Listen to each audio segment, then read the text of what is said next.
განათლების სამინისტროსა და შინაგან საქმეთა სამინისტროს საარქივო სამმართველოს შორის ხორციელდება მეტად საინტერესო პროექტი, რომელიც ითვალისწინებს ჩვენი ჟურნალების შეტანას რამოდენიმე საპილოტო სკოლაში.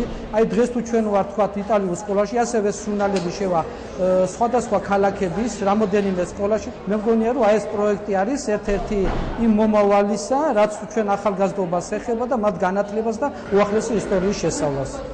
ჩემთვის როგორც ჟურნალის რედაქტორისთვის ძალიან მნიშვნელოვანია, რომ უკვე ჩვენ სხვა აუდიტორიაზე გავდივართ და მომავალ თაობას ახალგაზრდებს საშუალება ეძლევა ჟურნალში გამოქვეყნებული მასალები წაიკითხონ, გაეცნონ და იცოდნენ ის ისტორია, რაც რეალურად არის შესაძლებელი გაიგონ შინაგან საქმეთა სამინისტროს არქივებში დაცული მასალების საფუძველზე.